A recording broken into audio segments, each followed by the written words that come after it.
Bonjour, bienvenue dans le podcast L'histoire des Germains, des Francs et des Mérovingiens. Je m'appelle Xavier. Et je m'appelle Romain. Abonnez-vous à notre podcast sérieux, mais pas trop, conçu pour les passionnés d'histoire, qui veulent tout comprendre sur ces peuples, leurs coutumes, leurs territoires, durant le premier millénaire. Retrouvez-nous sur les réseaux sociaux Facebook et Instagram et sur notre site internet à meropodcast.fr. Et n'hésitez pas à nous partager vos commentaires ou à nous donner des étoiles sur votre plateforme de balado favorite. Ceci est l'épisode 36, le triomphe de la chèvre. Si Constance II pensait que les années 50 et sa reprise en main de la totalité de l'Empire, en terrassant Magnence, allaient tout régler, il s'est lourdement trompé. Tout d'abord, la reconquête de l'Ouest a vite été obscurcie par les complots et attaques barbares en Gaule dès la fin de la Grande Rébellion. Mais pire, Constance a dû quitter Milan en 357 pour s'occuper des deux autres problèmes éternels de Rome, à savoir la frontière sur le Danube et celle de la Mésopotamie. Car les troubles ont commencé de reprendre de plus belle avec les Quads et les Sarmates, deux tribus barbares situées en Pannonie et qu'il a fallu combattre après leur saccage dans les régions le long du Danube. Et ensuite, celle plus à l'est où les troubles ont repris. Et pendant ce temps, le petit cousin Julien, à qui Constance avait demandé de ne pas se faire remarquer, est en train de devenir un général ultra populaire en Gaule du Nord. Si le début des années 50 avait mal commencé pour Constance, la fin promet d'être encore plus épineuse pour l'empereur de Rome. Car c'est bien connu, les emmerdes, c'est comme les cons, ça vole toujours en escadrille.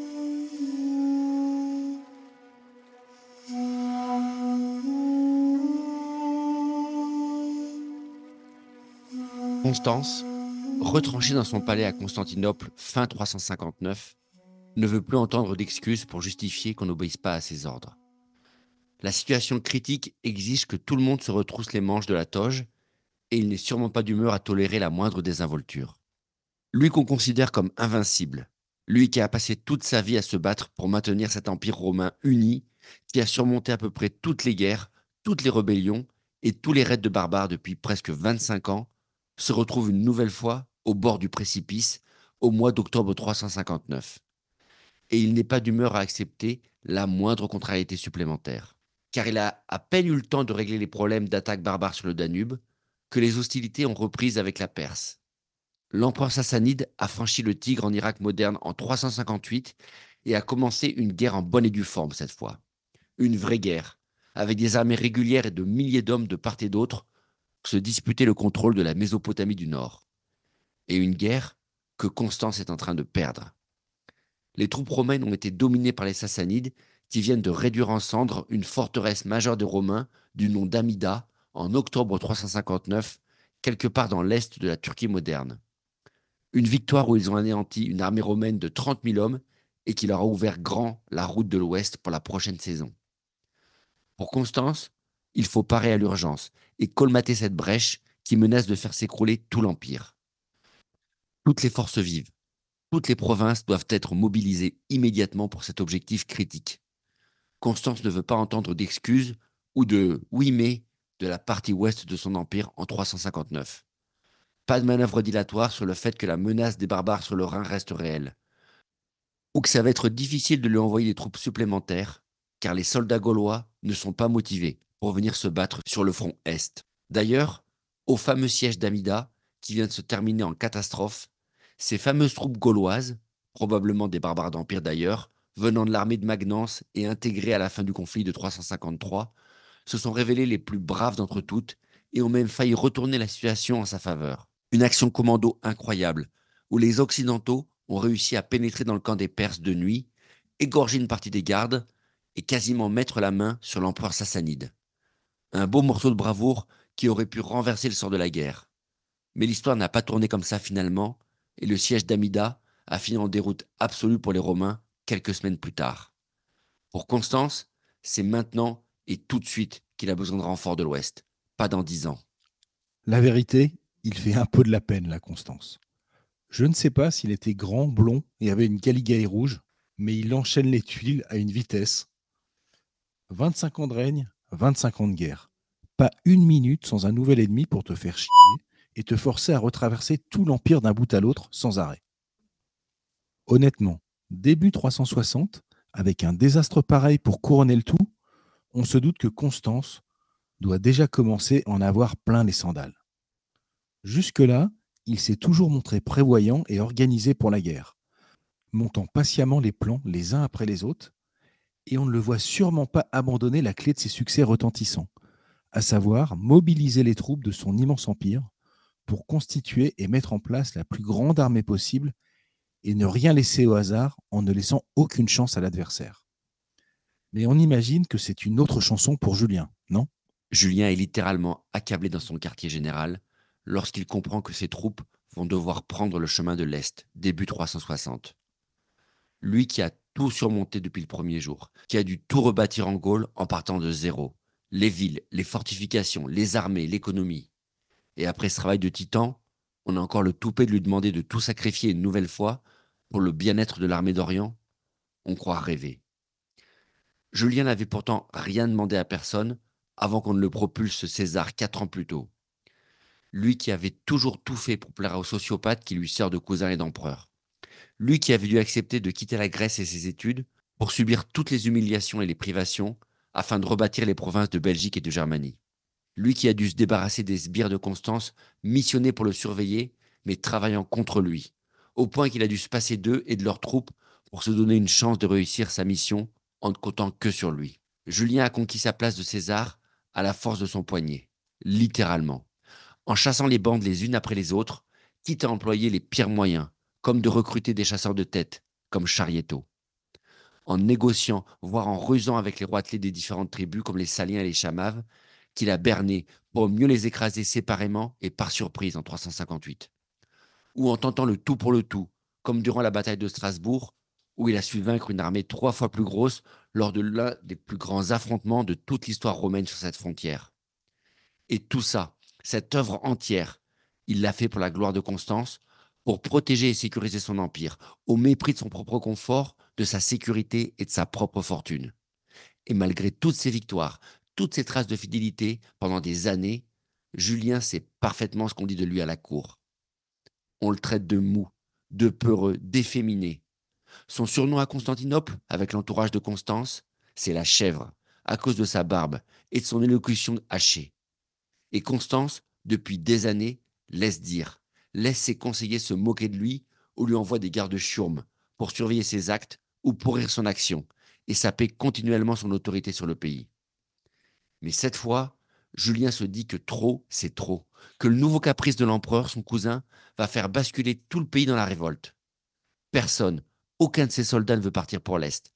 Personne ne veut quitter sa famille, ses amis, son général, enfin tout son univers de la Gaule, pour de vagues promesses d'un chef qui leur est inconnu et qui a si mal géré la guerre à l'Est. Leur guerre, elle est ici, contre les barbares du Rhin. C'est ici qu'ils se battent pour leur famille, leur pays et le général en qui ils croient. Aucune promesse ne les fera partir vers la Mésopotamie, pour aider les armées mal en point de l'empereur. D'ailleurs, les rumeurs enflent sur les véritables raisons de cette demande de troupes. Pour beaucoup, dans le fond, Constance commence à s'effrayer de la puissance de Julien, de son armée disciplinée et entraînée, qui fait de lui un homme puissant dans l'Empire. Après Magnence, après Sylvain, l'empereur paranoïaque imagine des complots dirigés partout contre lui. Et ses dernières exigences de troupes n'ont rien à voir avec la situation à l'Est. Le plan, c'est clairement d'enlever à Julien la direction de ses légions, en tout cas d'assez de légions, pour l'affaiblir rapidement et le mettre au pas, tôt ou tard. Oui. Donc c'est une toute autre version de l'histoire que tu nous racontes là. Une version où Julien, lui aussi, en a plein les sandales. Il commence à en avoir gros sur la patate, d'avoir tant fait pour ce cousin ingrat qui a sans doute encore un plan tordu dans la tête. Et même les troupes sont dans cet état d'esprit et ne peuvent pas accepter de suivre bêtement et fidèlement les ordres de l'empereur. Mais alors, à quel saint se vouer? Constance a bien raison de se plaindre et de se méfier de la fourberie de Julien, qui ne veut pas trop laisser partir ses légions pour l'aider. Ou alors, Julien est dans son bon droit de ne pas s'enthousiasmer pour un plan pareil qui va ruiner ses efforts et a pour but final de l'affaiblir pour l'abattre, comme Constance l'a fait 7 ans plus tôt avec son frère Gallus. Comment savoir? Même aujourd'hui, dans le cadre de procès à sensation ultra médiatisés du XXIe siècle, il est parfois difficile de démêler le vrai du faux. Alors, à 1600 ans de distance, d'autant que nos sources sont pour le coup peu nombreuses et sans doute biaisées. Donc il vaut mieux éviter les certitudes sur les responsabilités dans le conflit. Mais les sources, à commencer par Amiens Marcelin, sont quand même très favorables à Julien en général. Pour les auteurs antiques, Julien est vraiment un brave homme, honnête et fidèle, et qui se donne sans compter pour le bien-être de l'Empire et son affreux cousin, avec un stoïcisme et un désintéressement peu communs. Alors qui sait? Peut-être Julien était-il bien le gars le plus fidèle et le plus loyal de l'Antiquité, qui a tout tenté pour satisfaire son empereur tyrannique. Et pourquoi pas d'ailleurs? Que Constance était un grand paranoïaque, personne n'en doute. Julien a tout fait depuis le début pour lui plaire, sachant parfaitement que n'importe quel faux pas pouvait lui coûter la vie. Il a épousé sa petite sœur, il a rempli la mission qu'on lui a donnée, il a remis l'armée et les défenses sur pied à l'ouest sans se plaindre. Julien a joué son rôle honnêtement, et si son succès exceptionnel finit par déclencher la jalousie de l'empereur, à qui la faute dans le fond?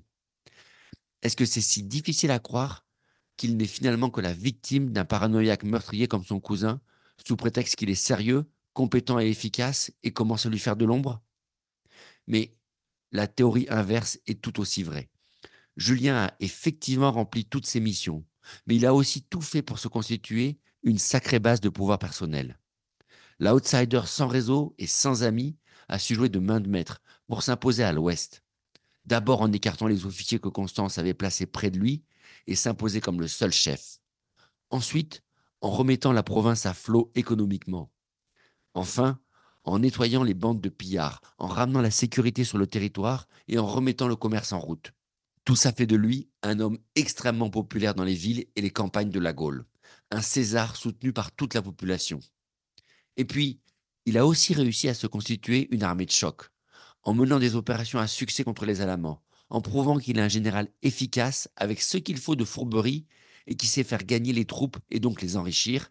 Il est tout à fait certain qu'il a su fédérer une armée de Gaulois et de Germains d'Empire extrêmement fidèles autour de lui. Quelles qu'aient été ses intentions, force est de constater qu'au bout de 4 ans, Julien Lachèvre a pris une toute autre ampleur en tant que César.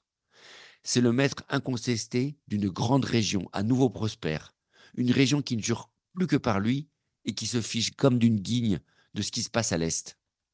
Julien peut envoyer toutes les marques de déférence qu'il veut à son empereur. La réalité, c'est qu'il s'est débrouillé pour ne plus dépendre de personne et pour se constituer en force économique, politique et militaire autonome dans l'Empire. D'accord. Les auteurs ont donc tranché en faveur de Julien.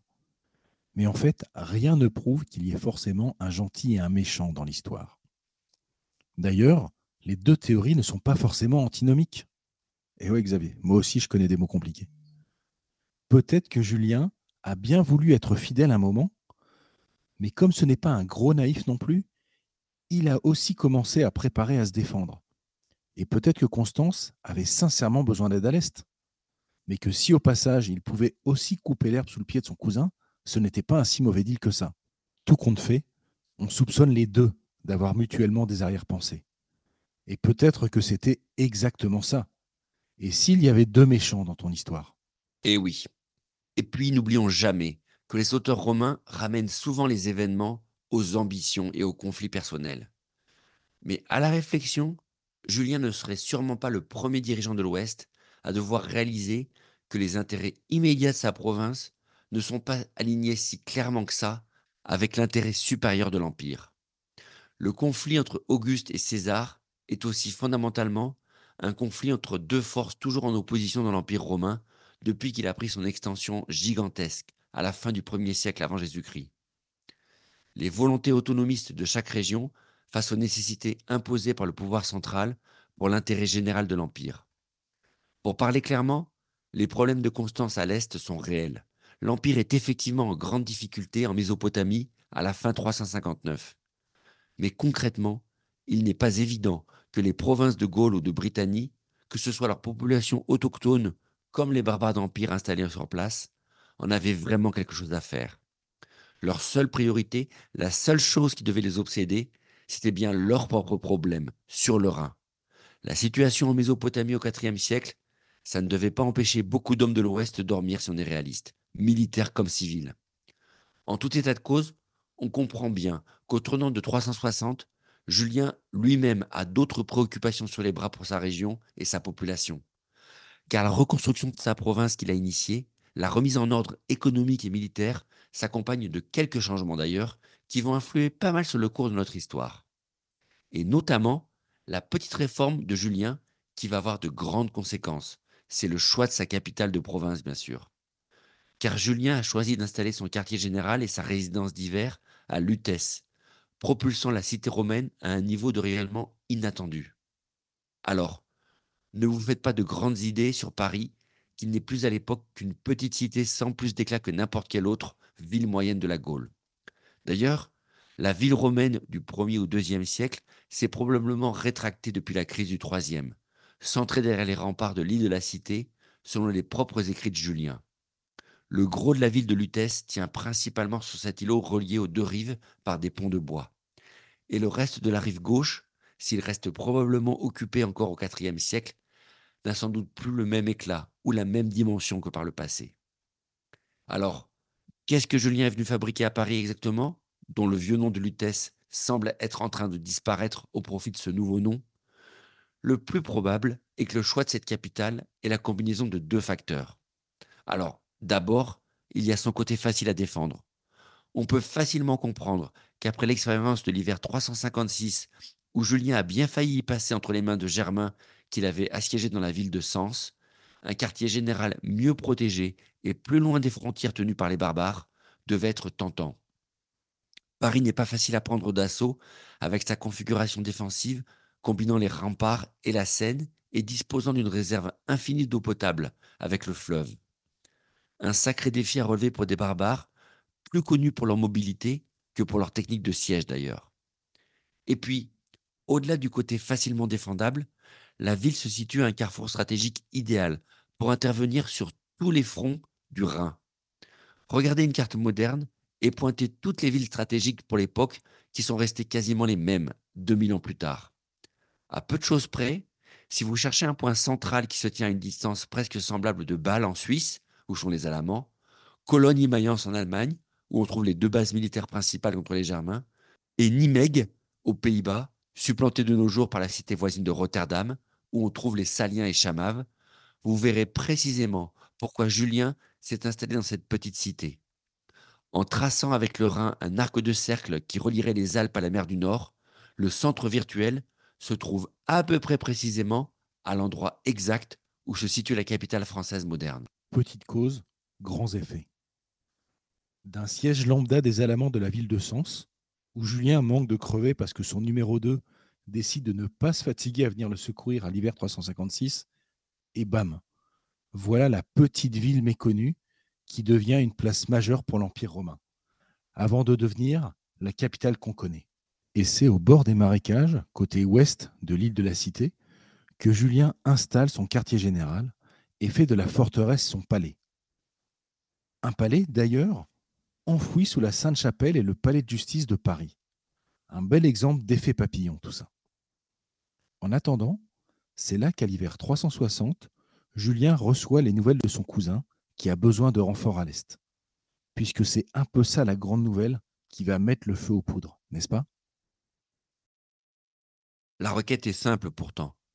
Diriger la moitié des troupes de Gaule vers l'Est pour qu'on puisse les engager au printemps prochain, en Mésopotamie. Et cette requête, comme on l'imagine, pose pas mal de problèmes à Julien, comme à ses troupes germaniques. Car Julien tente de démontrer que ses ordres vont contre la parole donnée aux soldats germains, recrutés afin de n'avoir jamais à quitter leur région, et qu'on va casser tous les efforts de recrutement futurs si on les trahit de la sorte. Urgent ou pas pour l'Empire, une telle décision va inévitablement détruire la crédibilité de Rome sur toute la région, et pour un bout de temps. On voit qu'une nouvelle fois, au-delà de la mésentente entre les deux cousins, la situation révèle des lignes de fracture nettes à l'intérieur de l'Empire. Avec d'un côté l'intérêt supérieur immédiat du monde romain dans son ensemble, et de l'autre, les problématiques à long terme pour la province de Gaule dans cette affaire. Mais rien n'y fait, et les troupes demandées doivent se mettre en route. À en croire les auteurs antiques, le César obéit comme le loyal serviteur qu'il est, la mort dans l'âme. Et tout en prévenant les envoyés de Constance de la catastrophe à venir, ordonne les préparatifs pour les contingents appelés à l'Est. La troupe se rassemble donc à la veille du départ sur les alentours de l'île de la Cité pour un dernier bivouac fin février ou début mars 360. Julien veut faire ses adieux aux hommes qui l'ont servi fidèlement pendant 4 ans et invite les officiers pour un dîner d'adieu au palais. Un dîner censé leur remettre du baume au cœur, mais qui va lamentablement échouer. La présence de Julien, au lieu de les galvaniser, leur fait plutôt réaliser ce qu'ils sont en train de perdre. Personne ne comprend la décision de les arracher à leur univers pour partir servir Constance. Et lorsque les soldats et officiers retournent dans leur campement, l'esprit de sédition succède à la baisse de morale. Soit qu'ils détestent vraiment l'idée d'aller à l'Est, soit qu'ils perçoivent l'entourloupe pour Julien derrière le transfert de ses troupes. La rébellion commence à monter parmi un premier groupe et se diffuse rapidement dans toutes les légions campant aux abords de Paris. Et au milieu de la nuit, les soldats et leurs chefs repassent les ponts de bois et retournent sur l'île pour encercler le palais de Julien. Cette fois, on ne plaisante plus. Les soldats en révolte mettent le siège et exigent que Julien sorte immédiatement pour les rencontrer. Une nuit complète de négociations va s'en suivre. Négociations un peu renversées, où les hommes veulent acclamer Julien Auguste et lui tente de les dissuader de le nommer à la tête de l'Empire. Julien prétend qu'il peut tout arranger avec son cousin. Rien ne sert de s'enflammer comme ça en provoquant une rébellion. Il sait bien qu'en acceptant un honneur pareil de ses soldats, c'est une déclaration de guerre à Constance qu'il entérine. Donc, c'est assez normal qu'il doute un peu. On parle quand même ici de lancer une guerre civile. Mais rien n'y fait. L'excitation est à son comble et plus personne ne peut faire entendre raison à ces furieux. Julien réalise qu'il n'a plus le choix. Soit il cède, soit ses propres hommes vont le passer par les armes pour ne pas repartir vers l'Est. Et au petit matin, à bout d'arguments pour défendre son cousin et sa politique incompréhensible, Julien accepte de se laisser proclamer Auguste par la troupe. Et ainsi commence, à son corps défendant, le règne de Julien l'Apostat, en mars 360. Ouais, une sacrée belle histoire, dis donc. Le brave gars, honnête, qui a tout fait pour maintenir l'ordre, la paix et la loyauté envers Constance, mais qui n'a pas pu s'opposer à la volonté unanime de ses soldats. L'homme fidèle qui a dû céder, mais qui jamais, non, jamais n'aurait pu imaginer une chose pareille. Ouais. Bref, moi je dis pipeau intégral. Nous n'aurons jamais le fin mot de l'histoire. Mais plus d'un historien doute d'une telle belle histoire où le pauvre Julien est bombardé empereur à l'insu de son plein gré. Tout porte à croire qu'il a bien sans doute un peu arrangé les choses quand même, et que son rôle passif est sans doute une belle blague. Mais cela ne change rien à l'affaire. Révolte spontanée ou pas, Julien a trahi Constance. Voilà tout.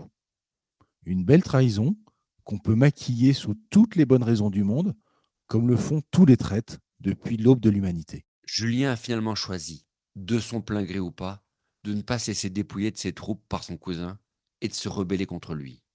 Notons quand même que l'explication bien commode de la volonté unanime des troupes est d'autant plus difficile à croire que 2 ans plus tard, emmenés par le même brillant Julien, les dites troupes iront se battre sans plus discuter sur l'Euphrate contre les Sassanides. À croire que leur dégoût des pays lointains était une aversion quand même très passagère. Mais il y a plus intéressant à noter tout de même sur ce couronnement surprise de Julien. Un petit détail que n'ont pas manqué de noter les dessinateurs et les historiens du XIXe siècle comme le grand événement autour de cette usurpation. Car quand les soldats forcent Julien à accepter le trône impérial et l'acclament en public en ce petit matin de mars sur l'île de la Cité, ils ne font pas que le couronner. Ils font monter le César sur un bouclier et l'acclament empereur. Une cérémonie totalement unique, popularisée dans les images d'Épinal comme dans les vieux manuels d'histoire, symbolisant à elle seule la transformation de l'Empire romain au IVe siècle. Car soyons exacts, aucun exemple gaulois ne semble attester une telle pratique, en dépit de la légende tenace véhiculée par une bande dessinée célèbre. Les Gaulois n'ont jamais fait cela. Et pour Rome, si la pratique a bien pu exister dans l'armée, aucune élévation d'empereur de cette manière n'a jamais été rapportée dans aucun texte. L'élévation de Julien comme empereur sur un bouclier en mars 360 est, dans les faits, une véritable première dans l'histoire romaine et qui inaugure pour le coup une nouvelle page de son histoire. Car évidemment, l'un des rares exemples bien documentés dans le monde romain d'une telle cérémonie nous vient d'un vieil ami de ce podcast, notre cher Publius Cornelius Tacite. Tacite qui, 2 siècles et demi plus tôt, mentionnait l'existence de cette cérémonie précise pour l'élévation d'un roi d'une tribu germanique, bien sûr. Un Batave issu des Bouches-du-Rhin et qui avait été choisi par son comitatus comme souverain du pays. Une cérémonie qui sent donc bon la culture germanique d'un monarque porté par des guerriers germains. En mars 360, pour tous les légionnaires présents à Paris, le couronnement de Julien au rang d'Auguste est un événement extraordinaire. Leur victoire contre l'ignoble empereur de l'Est qui voulait les arracher à leur général et à leur foyer. Mais plus particulièrement pour les francs d'Empire présents parmi eux. L'élévation de Julien sur un bouclier a forcément un sens spécial. Cette fois, pour les francs d'Empire, c'est vraiment leur empereur qui monte sur le trône. L'empereur des Romains et des Germains. Merci d'avoir écouté cet épisode de L'histoire des Germains, des Francs et des Mérovingiens, le podcast dédié à l'histoire de France durant le premier millénaire. N'hésitez pas à nous contacter sur méropodcast.fr@gmail.com et rendez-vous au prochain épisode.